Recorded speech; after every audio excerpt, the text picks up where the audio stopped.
आपने कभी भगवान को चिट्ठी लिखी है? नहीं लिखी है तो लिख दीजिए नए साल में। गोलू देवता, ये पहाड़ों के देवता हैं।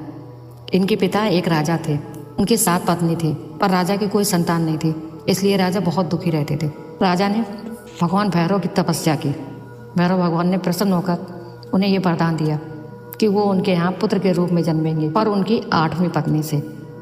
राजा एक दिन जंगल में गए शिकार खेलने के लिए। वहाँ बहुत भयंकर प्यास लगी। वो एक तालाब से पानी पीने लगे तो पीछे से आवाज़ आई कि तुम यहाँ पानी नहीं पी सकते हो। राजा रुक गए और उन्होंने पीछे मुड़कर देखा। एक बहुत सुंदर स्त्री उनके पीछे खड़ी हुई थी। उन्होंने कहा, मैं कलिंगा हूँ और मैं इस जंगल की रानी हूँ। तो राजा ने कहा, मेरा नाम कत्यूरी राजा झाल राय है और मैं यहाँ पूरे राज का राजा हूँ, इसलिए तुम मुझे पानी पीने से नहीं रोक सकते हो। तुम्हें ये 2 जो साड़ लग रहे हैं इनको अलग करना है, फिर तुम पानी पी सकते हो। राजा ने बहुत कोशिश की पर वो अलग नहीं हुए। जब अलग नहीं हुए तो रानी ने उनके कान में कुछ ऐसा कहा तो दोनों साड़ लड़ना बंद कर दिया। राजा ये देखकर आश्चर्यचकित हो गए और उन्होंने कलिंगा से शादी की बात कर डाली। उनकी शादी हो गई। अपनी कलिंगा से उनके एक पुत्र हुआ। जब पुत्र हुआ तो किसी कारण से राजा बाहर गए हुए थे। 7 रानियां उनसे बहुत जलती थी। उन्होंने क्या किया, जब उनके पुत्र होने वाला था तो उन्होंने उनको अंधेरे कमरे में बंद कर दिया और जब रानी के पुत्र पैदा हुआ तो उन्होंने उस पुत्र को उठाकर जंगल में फेंक दिया ताकि वो मर जाए।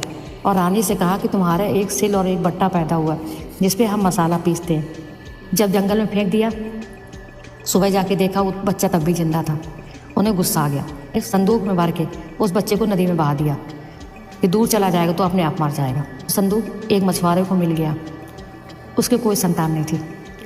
जब उसने उसको खोल के देखा तो उसमें एक गोल मटोल बच्चा था और उसकी लालन पालन करने लगा। बच्चा थोड़ा बड़ा हुआ, उसको अपने परिवार की, अपने महल की, अपने राज की याद आने लगी।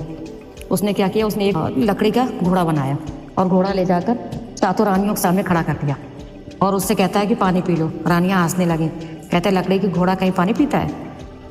तो गोलू जी ने कहा कि जैसे रानी के पेट से सिलबट्टा पैदा हो सकता है, वैसे ही लकड़ी का घोड़ा पानी भी पी सकता है। ये हुई न्याय की बात। ये बात जब राजा को पता चली, राजा ने उपस्थित होने के लिए कहा।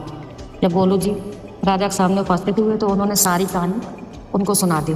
तो राजा ने अपनी 7 रानियों को पकड़कर जेल में डाल दिया और गोलू जी को वहाँ का राजा बना दिया।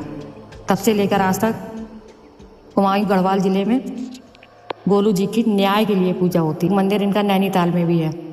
यहाँ लोग चिट्ठियाँ डालते हैं और भगवान पढ़ते हैं और जब मनोकामना पूरी हो जाती है तो वो घंटी बांधते हैं। नहीं अच्छी लगी हो तो कमेंट बॉक्स में हर हर महादेव